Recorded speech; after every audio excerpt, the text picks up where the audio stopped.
just the right key on key. Cool.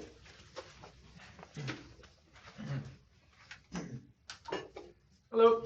All right, Daniel Sosa. To clear any confusion around the Portland Heights Cash House, Cash House is the parent company.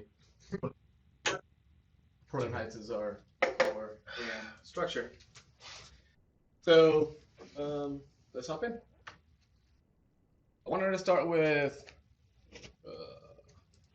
just some punchlines. I know cannabis is a bit of a fuzzy area to the world. So what we are, it's a cannabis brand house that specializes in product development and distribution. The word brand house means we create brands, products, but we outsource all plant touching operations. We don't grow, we don't have dispensaries. A lot of people, when they think cannabis, they automatically assume I have a dispensary or I have a grow operation. We are a product and brand development company. We're about 18 months old. We've done $2.8 million to date. We're growing very, very quickly. And a lot of what we're going to talk about today is some challenges that we're having where we're growth constrained due to cash flow and inventory. When you're in hard goods, your ARs grow, your inventory needs grow, and basically turning over that cash conversion cycle becomes very difficult. And that's where we are today. Cool. I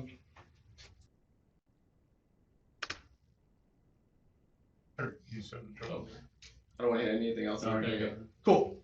I want to introduce myself a little bit and some of the leadership team. So I'm the CEO of the company. This company is based in Oregon. So if you wonder why I'm here and we're in Oregon, my partner, Mikey Reeves, he was the founder of Oregon's first cannabis distribution company. He exited that company, came to me with this opportunity, and that's how we launched this company. And then our head of operations, Greg Callinger, he comes from Lockheed and Shep. We see supply chain as kind of one of our core operating values at Portland Heights. So he's really the core driver of what we do. My background is I own a digital marketing agency locally that specializes in fintech and healthcare. Prior to that, I was the head of marketing for Stacks or Fat Merchant, if you guys know those guys. But I'm a local guy. I wanted to give some insight into cannabis market since, again, it's a foreign subject to the world. But the punchline here, it's a really big market. It's continuing to grow. I believe it just surpassed chocolate and craft beer, and it's illegal in most of the country. So the opportunity of cannabis is very large. Most of the country supports legal cannabis. It's a healthier, funner alternative to alcohol, and it doesn't kill you. The big thing is that worth noting, more states are coming online faster than ever before. The pink ones are recreational. We don't bet on legalization. We think that's going to be another 5-10 years. What we do expect pretty quickly is safe banking. So the movement of money will become easier. And specifically in the West, where there's a lot of recreational states, we'll begin to see some interstate commerce, which will be really, really important to us. Before I jump into the company, is there anything I can clarify for anyone around the cannabis market? Does that have anything to do with health? Yes, there's a lot of studies around that, and there's a medical space. We do recreational products for people that want to get high. Yep. Did you bring any samples? Don't ask them, that's what they answer. Cool. It's really simple. Our goal is to build a suite of scalable consumer brands. I touched on this before. We're not a grow operation. We're not a dispensary. We create brands and products very similar to a PepsiCo, where they own the brand, they own the product specs, and they license it out to co-packers that actually do the production. So we create brands and products in key market segments. We leverage partners for plant touching operation. This is very strategic. If you're plant touching for cannabis, you get taxed as a drug trafficker. It's called 380E. So you get taxed on top line revenue. It's almost impossible to operate as a licensed entity in cannabis, and your cost to the consumer go to the roof because you have to bake in the tax. Additionally, you can't cross states in cannabis. So it's hard to expand markets. By not being plant touching, our goal is to be able to take these brands, such as Portland Heights. Once we're really solidified in Oregon, we can jump over to Washington or California, license with a new co-packer, license with some new growers, so we can begin to scale markets in a world where traditionally cannot scale markets. So we sell market through traditional channels, or like modern channels, And lastly, when we're ready to scale beyond where we are today, we enter new markets through strategic partnerships and licensing. Our flagship brand today is called Portland Heights, what we're talking about today. It's a complete line of quality smokables. We say that smokables are typically the lazy product in the industry. All the leftover cannabis gets put into the same stock pre-roll components, and that is what's sold and labels slapped on it with different brands. Where we are today, we're doing about 20% month-over-month sales. We're one of the fastest brands in Oregon. We see our brand advantage as proprietary infusion process, which I'll get into in just a bit, custom forms and components. We want to own the experience end to end. So we're not using a bunch of out of the box components for our products. We built everything from scratch. We want to own the entire experience for the customer. And we believe that's one of the key ways to build leading brands. Market leading packaging. The retail experience in cannabis is extremely fragmented. It's just, there's no McDonald's in the world. It's just stuff thrown around everywhere. So packaging and brand support and bud tender education, which is how you educate the people that sell your product, is really how you win in cannabis. And that's where we spend most of our efforts. This brand focuses on infusion, meaning really high potency cannabis. There is a huge amount of investment in cannabis going into edibles and this future belief of the soccer mom, the people that want to do like a little half an edible and replace wine. We believe that that is also the future, but the reality today is that 90% of revenues are driven by 30% of the consumer, and that 30% of consumer wants to smoke strong weed and get high. And that's where we focused. That's where we see the growth in revenue today. Product anatomy, not super important, but again, we own the customer experience end to end. We license all those specs to our co-packers, and they create our products specifically for us. Execution traction. I consider myself an operator. This is what I want to be really good at. We've gone from inception to segment dominance in 18 months. We've invested around 300K. It's all personal investment, so it's all bootstrapped. In that process, we've built the back-end infrastructure for our model, all the grow needs, partnerships, and the co-packer partnerships. We've achieved distribution in most of the major retailers in Oregon. And as of today, we've done 2.8 million, 300K units sold. We have about 200 active accounts, and we're doing about 1,800 on average per order. We are currently in a fundraising round, which is why I'm here. Speaking to people, getting feedback, learning more about the process. We need some capital to optimize operations and meet market demand. Our growth month over month is capped by our inability to scale our production. As our AR keeps growing and our inventory needs keep growing, we operate at $0. So we can only grow as fast as our money comes back in the door. Our roadmap today, this year, is really optimizing operations. We want to build this insanely efficient box in Oregon. Next year, we'll begin to layer different brands and product categories so we can take more of that shelf space in Oregon. Once we have this very effective box, we're going to take that box and begin to replicate it in other markets such as Washington, Nevada, California, and really kind of grow in that manner. Again, we're looking for 600 grand, around a $5 million valuation. Most of that capital is going into our product and inventory needs. Some of it is going into key hires, G&A, and product and brand development. But really, we just need to keep up with inventory. We have a direct path to probably doubling our revenue if we can get the rest of our SKUs in our partners. We just basically can't produce and deliver and then have a lapse on the next order, because that's how you ruin relationships in retail. So we can only enter more retailers and more SKUs into our retailers if we can get our inventory and needs in order. And that is Portland Heights.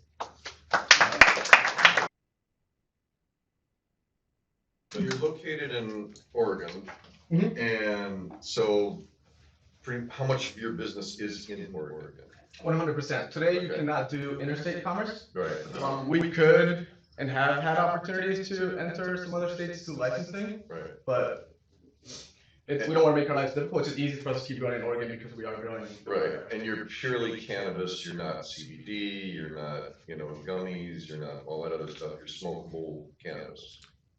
We're a brand house, so our goal is to have a network of brands, but we'll always be cannabis. We're not going into the CBD space. And the flagship brand that we're focused on today is Portland Heights, which is a smokables brand. We want to own that category really, really clearly in the consumer's mind. Mhm. You have a retail outlet yourself. No. That help you increase your revenue. No, retail is capital intensive and we want to be asset light. So we don't want to be a licensed cannabis entity. We want to own the IP for the products and the brands and be able to distribute that across the country. Like you said, you want. Like Nike, Pepsi, like you said. Yeah, Pepsi, Coca-Cola, they don't actually, they don't produce the product themselves, they license it to these co-packers, and they own the marketing and distribution and sales of it. So how do you maintain quality across, across multiple growers and providers? Yeah, that's always one of the challenges in cannabis. It's a product that's grown that you can't Do you have share. your own lab or you farm that out? We do all R&D inside our co-packers. We have QA processes, and it's really just processes and QA. Right. So are you growing your own? No. What percentage of your cost of your actual sale price goes into just the different stuff? I don't have that breakdown today. Our average product margin is about 46%. Our company's profitable. We run at 18% net profit. Again, we're just not able to turn over that profit fast enough. What's your competition doing? Are you about the same as far as price, or is it all over the place? Our brand strategy sits in what we call proud value. We want to be the best of the bottom shelf. So like a Target is the way that we communicate it. The bottom shelf is full of crap products. The top shelf, especially in Oregon, there's not a lot of budget for high cost products. We want to live right in the middle. We want to be the best of the bottom shelf. Great presentation. Thank you. Well thought through. Question, quite a few SKUs there. Mhm. Which is the largest selling product? Awesome question. Something that we did really interesting when we first went into market, which we went into market with one product. We created a blunt. Anyone who knows cannabis, blunt is like an iconic smoking experience. In cannabis, you cannot mix tobacco and cannabis. Legally, you cannot mix tobacco and cannabis. That's why you can't sell cannabis at a bar as well. You can't do anything like that. So we had a company create us a custom hemp wrap. So this blunt wrapping is actually hemp. And we said, hey, let's bring the most iconic blunt experience possible into the market within the legal world. And that has worked really well. We basically introduced a blunt into the cannabis market. In those things, which is the number one revenue producer, which is the largest margin, which is the largest profit. Mhm. What is it? The Moonrock blunt. It's an infused. 60%, 70% of the business, what is it? No, it's probably about 40%. 20, 40. 40? Yep. You may want to focus on that really hard. Mhm. And maybe 60, 70, 80%. That alone, you can take, show your potential. Mhm. The investors especially, they want to see you taking off, making sure it's going, they can see the ROI right in there. Then you can bring in all the rest. Yep. No, that's Time is money. yeah. That's good advice. That is good advice. You're saying that the Moonrock blunt is your biggest margin, profit margin? Yes. I agree with you. Yeah. And I think that's excellent advice. Just one challenge that we face there is the Oregon market is tiny. And it's an open license state, so there's a ton of competition. If I take this if I only take this product to all our stores and focus on getting enough inventory for that product, my average order value will be cut by a third. Like if I can't grab more space in that retail store, my market really shrinks. So like with this product lineup, this year we'll probably do 4.5. Next year we can probably get to 6 million. If I just focus on the blunt, we'll be capped out at 2 million.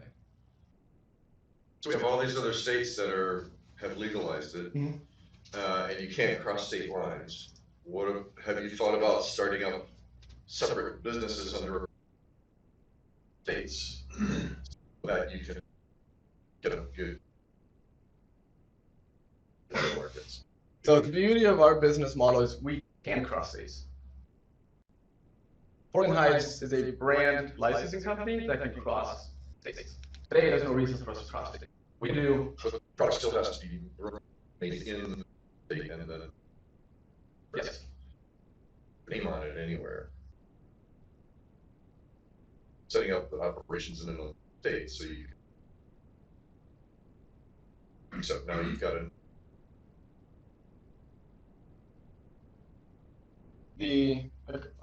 I call this like a cash and complexity play. If we can get to 4.8 million this year, I can do that by focusing down on my home market with my 6 employees and my 4 salespeople, or I can add a double layer of complexity to my business to still just be able to get to 4.8 million, because we don't have today we don't have a market issue. We have a cash flow issue.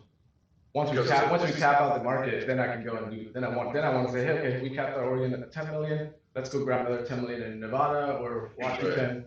But today it's a cash flow issue. Is the cash flow issue affected by the banking issue? Hugely affected. In a traditional world, we could do receivables financing or factoring, so we are a profitable business. Our problem is our cash conversion cycle doesn't turn over. Like today, we probably have $700,000-800,000 of non-usable capital between AR and pre-production inventory and like just production inventory. So basically, our one priority today is like, how do we get inventory to be as just in time as possible so we can shorten that cash conversion cycle? Josh, I know you've been up for a while. Yeah, no, first of all, thank you for sharing. And I used to live in Oregon, and it's amazing how every CrossFit gym became a green cross, which is, I guess, they're selling marijuana and things like that, which I thought was fascinating. But there wasn't much marketing, and it almost didn't seem like there was a need for marketing because it sold itself in a way. So I'm just wondering, what value are you adding or bringing in this space? By the way, I love the idea of crossing state lines and being able to create an overall brand. Call it like high level marketing, so to speak. But I'm just wondering, if I have a dispenser, if I have a product, what's the main value you're bringing when I can just open up my own little place and people just flock to it? Or do you see that changing? In Oregon, in any open license state like Oregon, California, brands and consumer own the market. Here, the dispensary owns the market because you have no choice as a consumer. That's not the case in Oregon, and in fact, the opposite is happening. If you're a cannabis company in an open license state, you're getting killed. 20% of the business just went out in this past year. The fact that we're growing is like we don't even understand it. We're like, why? What are we doing right? And what we're doing right is bulletproof supply chain. We're always going to be in the retail stores. It's so hard to keep inventory that people are lapsing with their customers. And product-led growth, right? There's all these Mike Tyson brands and Lamar Odom Kush and all this bullshit that's like flash in the pan. We just want to be that Cheetos vodka. We're gonna be there. We're gonna be steady. We're gonna be the best operators that we can be. We don't have these $1 million budgets to take over. Yeah, we want to be just a steady brand that's always there, and that's so far has proven to be a winning recipe. The best key success factor is making this a habit. Yeah. In fact, they become submitted and they can't live without it. That is your best competitor in bar none. You can't live without it, and they will pay you anything you want to. There you go. So I think you have a good thing going on there. One product. If I were you, I would focus on it. If I were an investor, I would think twice. They will be investing in you, your competency team, and immediately they will say, "Oh, we are going to take off like a rocket." Then you can hire more people, go all over the world. There, the beginning is the most important one. That's where 90% fail. I think you have a great thing going on there. Focus on it. Thank you. Where are you currently investment? You're looking for 600K, right? Yeah. All right, where is it in Oregon? Is it on the West Coast? cannabis or in states where? We're agnostic. Really, I think one of our biggest challenges as a business is we don't have a big investor network. And on occasion, we had one deal that fell through based on what the person is involved with. Some lawyers don't want them touching cannabis, exposure to cannabis, so if there's any syndication, like typically they don't want to touch cannabis. We had a high net worth individual that has major line of credits because they're in real estate. The lawyers didn't want them touching the industry, so there's a lot of limitations to bringing. You need someone that's comfortable, and you need private equity, and that's really the only path that we have. And that's really my big ask today. If you or you know someone that has interest in investing in this type of space or in a business that I believe is well ran and poised for growth, send them my way. Sweet. Thank you so much for. So, well, we do have one last question. What can we as a community do for you? Ooh. Exactly what I just said. Help us get exposure around the business. I think to not get too fixated in cannabis, this is another widget. We're selling another fidget spinner. That's one way to think about it. We're just a business that is meeting consumer demand with plenty of opportunity. And if we can get capital and be more effective, we have an opportunity to keep doing something. But I think it's great. Thank you.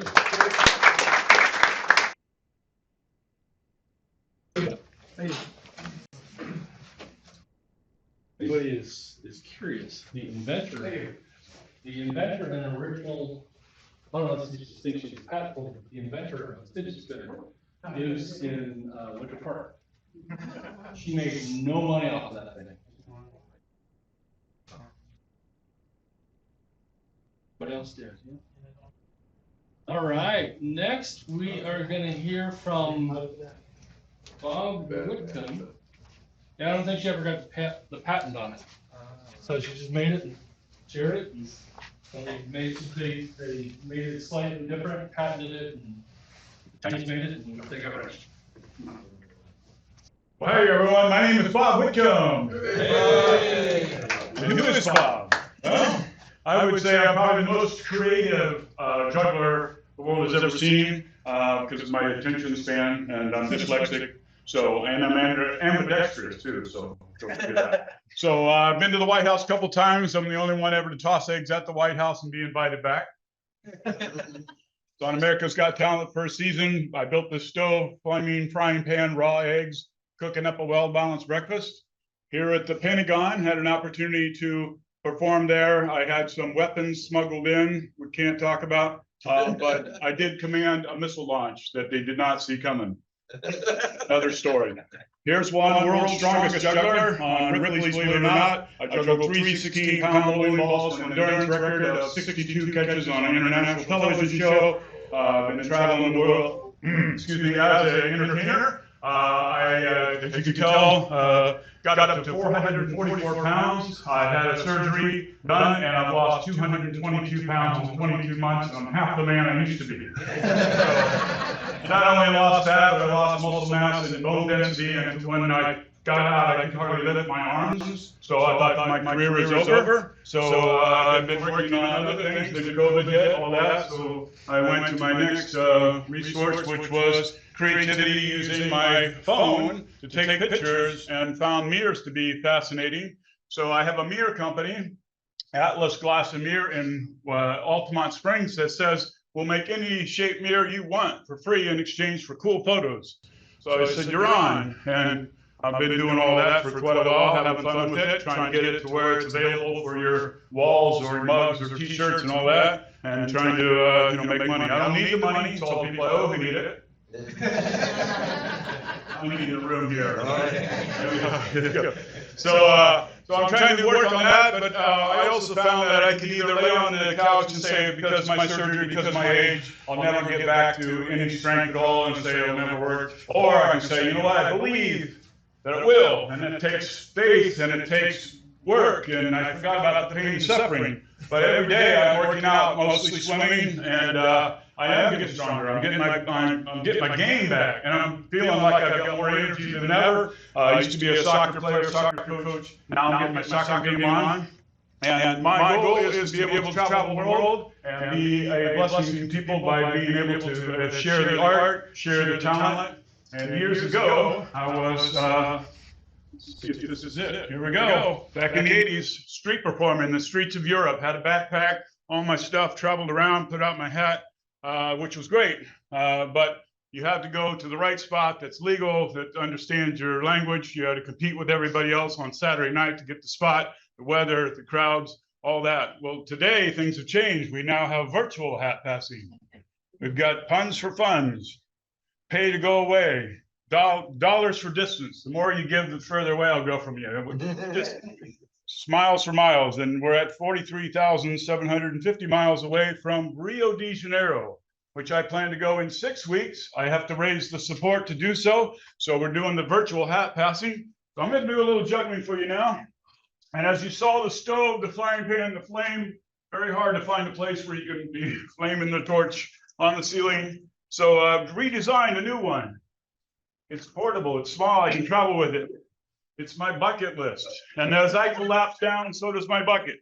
So I'm going to try to do kick in the bucket with style, right? And we have the walking canes. As I'm getting older, you know, getting out the walking cane. So I have a bucket list, and that is to go down to Rio and do a tribute to Pele. You all remember Pele, the greatest soccer player in the world? His famous kick was called? Scissor kick. Really? Bicycle kick. Bicycle kick. Called the bicycle kick. He was in a competition, goals here, and he flips over and kicks the ball up on mid-flight and scores the goal. And everyone's like going crazy. I cannot compete with that, but since I'm half the man, I'm going to do the unicycle kick. And I'm working every day for the next 6 weeks to get my unicycle kick on, to do a tribute, to get a mirror that looks like a soccer ball I'm taking with me. I'm going to go down there, take some great pictures, do some kicking, and the probability of success is lower than the probability of injury and pain and suffering, but excitement is guaranteed. So you all want to come along and experience it? By the way, this business is going to be a Kickstarter. Okay. Find a better crowd. No, here we go. We got the balls here. We're going to juggle these balls, do a little something for you, warm it up. I don't like the old days, but you know, this is real. Yeah. Here we go. Feel free.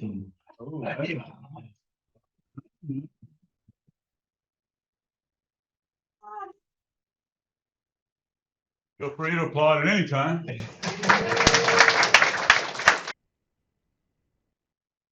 Actually balance this on the head, juggle and throw stuff into it. That's one of the tricks I'm going to do for the kids down there. So obviously when I'm going down, we're going to the poorest of the poor in the slums with the kids. We're going to entertain them, and instead of passing the hat and collecting from them, we're paying it forward kind of thing. So you all can pay, that way we're covered. We got everything covered. Here we go.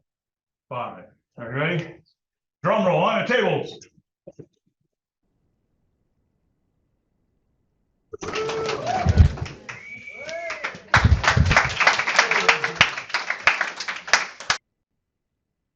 What do you as a community do? Look at this. What is the return on investment for Rio? Well, we have a link here to help with. I will give you an autographed picture of your favorite Rio photo. $25. We'll have an 8x10 mailed to you, printed in mailing, and we get the different prices. I'm not allowed to read what's on the screen, right, Jenny? Okay, y'all can. So here's the QR code. Get it out there. I don't know how to do it if they're on Zoom, but wow, people are actually getting the phone down. Yay. So that'll show you there. I'm also going with 30 other people with a church ministry. So I have a link that I can get you if you'd like to pay through there. There will be a tax write-off. You come through me, you get your photos, and you get to be entertained as you follow along. I'm going to be kind of putting my life out there for all to follow. So it'll be a lot of fun. And if you want questions and answers for 20 minutes about me and all that, better yet, here we go. Super nice guy, Bob, at Gmail. Once you go through the bank verification, you can ask me a question. Just kidding. So for my 20 minutes of question and answer, I will, as on the floor, I yield my time to all of you. So your name, your company, and 3 words of what you're doing. We're gonna go around with Zoom for the next 20 minutes. Go. Thank you, by the way. Yeah. My name is Anita Andrews. I am the Empire Legacy Wealth Builder. I help you to get your Empire Legacy and wealth together so that you can get it out there to the masses. It is important for you to be able to impact the world that you are in. And it is your responsibility on how you translate your legacy. Okay, let me re-clarify. 3 words. We got a lot of people in 20 minutes, including Zoom. Go. Rupert Magnot from Orlandopreneur, building startup ecosystems. Very good. Kevin Brown from Philadelphia, and I'm in the human business, which is mental health. Rick Deckers, right, good stuff. Colin Caulfield, BU Merchandise, selling accessories with this particular logo. John Kern, wireless internet, if you need better internet, come with him. Tim Rickey, business coach, visualization, observation, activation. Roger Warren with Hoovy, and esports is fun. Any career CEO, 3 companies.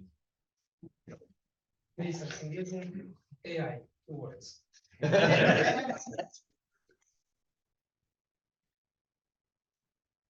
Little Rose, relationships to currency.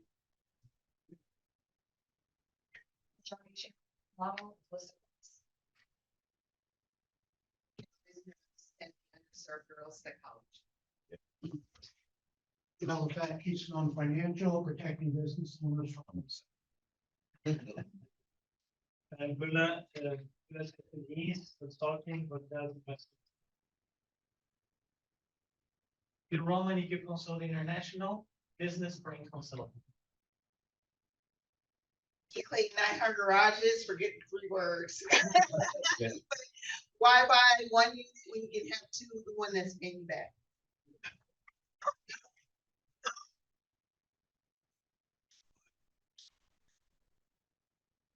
Don Kirkendall, independent insurance brokers. Thanks. Mike Saunders, Lendergrass, building great soul.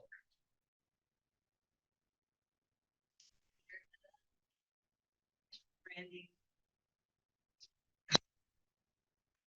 So again, I teach class in ethics. The QR code is on your table for next week. Scott Hill, practical application of knowledge. Marty Sanchez, real estate data. Kurt Kerner, broadcast media, broadcast, podcast production. Takatawa, small business. John Jackson, pharmacology, mental. Josh Zeppis, the identity archaeologist, reword messages. Hey. Zoom in on. Oh, he's already.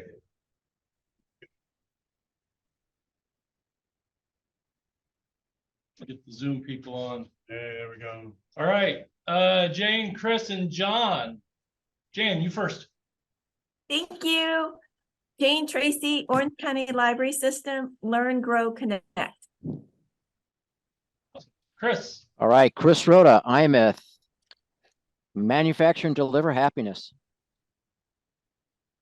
Perfect. John Tenney. How you doing with Tencom Group? I'm an angel investor looking to see what I can do to help. All right, perfect. Thank you. All right, anyone else? Is Michael out there? Okay. You didn't go. It's not just Hector's wife.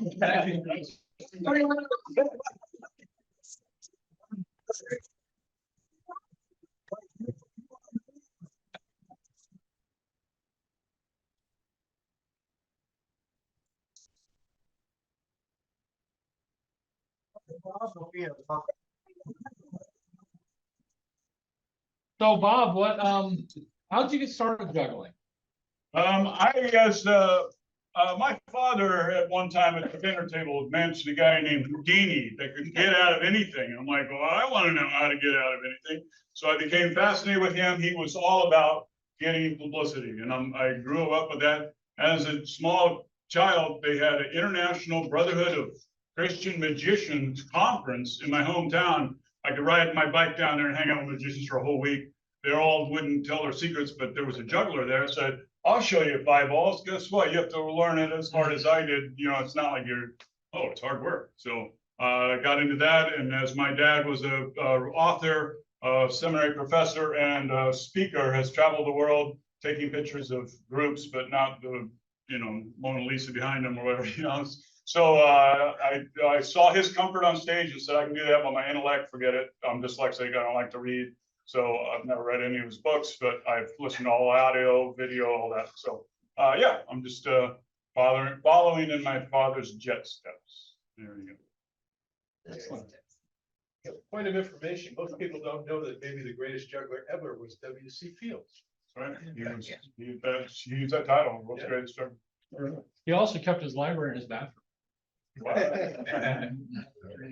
That's where a lot of people keep their library, actually. So Bob's presentation didn't do it justice, but the mirrors, the pictures he's taking, Oh, yeah. none of those are photoshopped. And to me, I think that's a fantastic business idea. And I don't know if you guys have any thoughts on it, but bringing it to businesses as a marketing asset. See yourself, see yourself in a new car. See, like we talked about, see yourself on this cruise. And the stuff he's doing is incredible. And I think there's a big market for that because that's different. And he has a different eye than most. He sees things through a different lens. And maybe it's his ambit dyslexic thing going on, right? Look at that. Ambit dyslexia, right? But I think you have something there that's definitely worth exploring. Yeah. I don't know if anyone else saw that. He's literally busting with creativity. Yeah. I mean, it amazes me, all the ideas you come up with, and you're so passionate about that. So I met with a businessman that said, business person has to be so consistent that everyone that works for him knows what to do when he's not there. When you speak, if everyone knows exactly what you're going to say, they're going to fall asleep. So you got to constantly be and with magic and with comedy. If they know the joke punchline, it doesn't work. So I probably am too far on that realm and not the business consistency, but I'm teaming up with businesses, and they're doing all the back end work. So pretty amazing. But in the meantime, all these apps and programs to be the guy behind the scenes while being in front is juggling that. And Bob comes to our Friday morning events down at Central. So if you want to come hang out with Bob, please do. I think corporate world can use it, anybody can use the word. Speaker. Tony Robbins can't juggle. Be upside down on the wall. Be your agent. Tell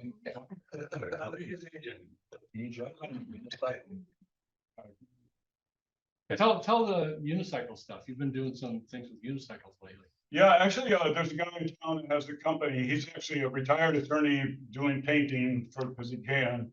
And he has a business that's all skill set toys, unicycles, juggling, yo-yos, all that. And he has been able to, he loves the pictures I've taken.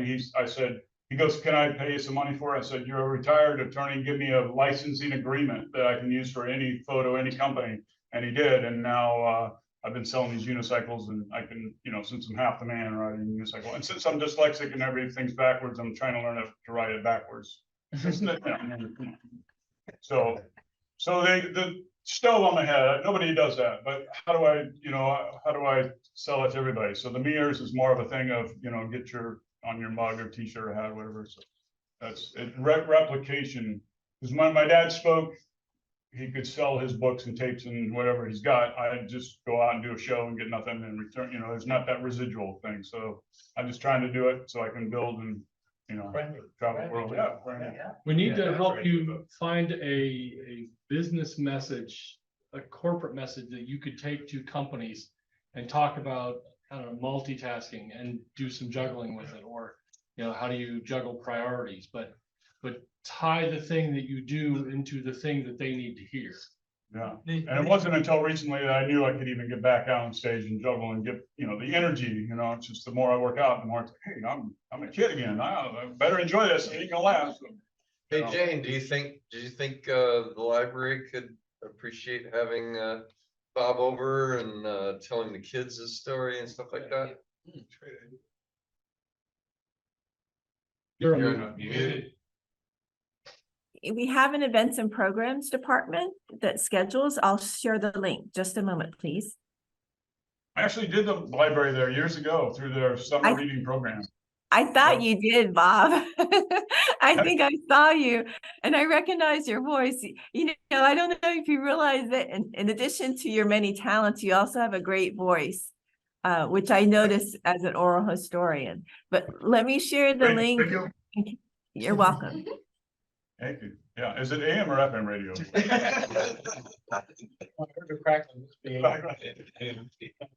You're talking about corporate America, to get it along, you have a vision and a vision statement, very short, what it is, what you do, to whom you appeal. So when they read this, they know right away, okay, that's a business plan, but that's my vision. That's my vision. Yeah, we're working on that, but Very short. AM. It always, in corporate America, it always gets a sound when you have something in writing, but explains what you are, what you stand, and what you believe in. And I have been to German. And you know how many words I know in German? 90. People laughed at that. German jokes I have.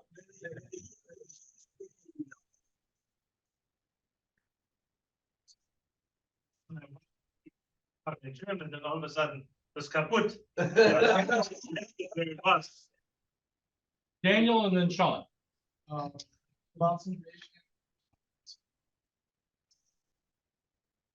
Is mine and Bob's information posted somewhere after this, Matt, so people can access it? Well, we'll post the videos. Post the videos, Yeah. and the slides. So I would encourage everybody to talk to Daniel and to Bob if you need the contact information. I can also drop it in the chat for everybody on Zoom. But yeah, we'll do that. Sean. Team building is the highest priority of all corporations, top to bottom, right now. And you got it amazing what you just did. I just. You have plenty of stories to tell, like the Pentagon and the White House. Death row, I was there. Everyone was dying to get out of there. But Write your book then. actually, since I need an author to, I'm coming out with a abstract book for artists. It's called The Lines Are Not Our Friends, and the whole thing's blank. It's a sketch draft, but there's an amazing paragraph about the author that I'm reading ghostwriter to do for me. So I'm going to put the word down. Just talk it into a recorder. Very easy, Then you that get kills the comedy right there. It's got to be a ghostwriter. I know. I do that a lot. So Bob, we know I know you have your Rio trip that you're trying to put together. It's a missionary trip, right? Right. Yep. And so you're raising funds for that. With regard to your many endeavors, which one is the one that you really want to move forward, and what's your goals for it? Well, it's the real idea, be able to have everything digitized and enough people following me that I can, the world is my stage. Instead of having to wait till Saturday night and compete and tell everybody else I'm here, I can do one-on-one. I do magic tricks everywhere I go to the checkout people, and it's called a mini trance. Their mind has just been blown and they don't know what's going on, and they're in a state of their subconscious mind. You can talk to that. You can hold up a sign saying I'm doing it to you, and they won't read it because they're in the state of what's going on. And you can be suggestive. Hey, it's behind your ear. They go, no, it's not. And I go, why are you checking? I don't know. And and it's fun. And if people are watching this, like a camera, a video, you'd be entertained. You go, you want to know how it's done? Follow me, and you'll see not only you, but everybody else that just fell for that trick. And they love it. Hey, bring your friend over. And they get to see. So that kind of thing is being able just to travel around and just have so write a book on how to pick up girls, then, right? I have enough stuff to pick up off the floor.